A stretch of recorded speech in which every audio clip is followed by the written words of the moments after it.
Okay, look, I know everybody is waiting for Aces of Thunder and people are getting impatient. Even certain content creators like Polish Paul think that the developers of Aces of Thunder are just posting the screenshots and trailers just to troll us, and that it's not actually coming out.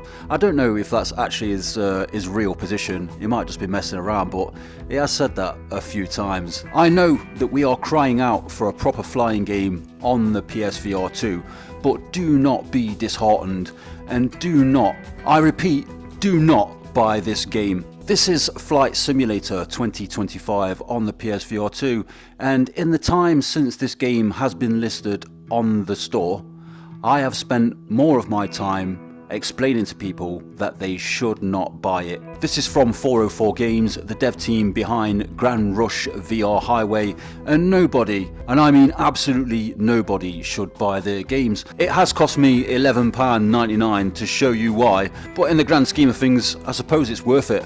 Here we are in the hangar, and this place looks awful, like absolutely awful. Those mountains in the background there's not even any textures on them. It's just like, what even is that? The sky, the pixels, like the big square pixels in those clouds are just insane. This entire area is super blurry. There's a guy over there in a high-vis jacket, and if he didn't move his legs, I would have never known he was there, if I'm completely honest with you. The level of aliasing or lasing, however you want to say that, is absolutely nuts. It's just on absolutely everything, and it makes it just look like it's wobbling. Everything's just shimmering and shaking. In fact, the only things that look kind of okay are my hands, but they still look like they belong to one of those plastic army men you used to play with when you was a kid. Right, let's get into some actual gameplay. Here we have our menu, and you click this, and there's an order list, and then you click one of those, and then you click that, and here we are inside the plane, which doesn't look too bad. Inside the plane doesn't look too bad, but the plane itself wobbles back and forth when you move your head. I can see this frame around the windscreen just bobbing and weaving as I'm moving my head around, and it is super distracting, and I ain't even took off yet. There is absolutely no tutorial to this. It doesn't tell you anything at all. Just plonks you in the plane. You can grab the wheel, you can grab this, do that. You can't press any of these buttons. Nothing else works. Not even that red button there or that one there. There is a key right here that is just super hard to see. It took me like 10 minutes to notice that that key was there. There we go. Then you grab that, you push that in there, and then you're away.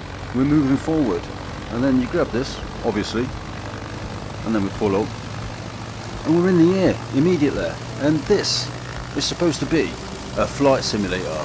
It is the most basic shit ever, and I don't even know how to fly this. Like, obviously, pull back to go up, push to nose down, and then you're turning left and turning right. But it just don't really translate that way very well in the plane, and you tend to do some weird strafing sometimes. I've got to be honest, you start going sideways. It is super weird. Right, now let's get a look at this terrain. It looks like someone took the most low-res picture of mushy peas and then just splattered that all over these hills. What is that flashing in my eyes? What the Jesus Christ? Oh, it's the sun. Of course it is. God. Oh, now I'm spinning. Now I'm spinning. Jesus Christ. This looks terrible, honestly. I mean, how you can justify charging anyone for a game that looks like this, or how you can justify calling this a flight simulator. This is absolutely insanely bad. Let's go and look at that water over there. You'll love this. Oh my chodding Todd. Look at that. I know it's blue, but how is that even supposed to look like water? Let's go in.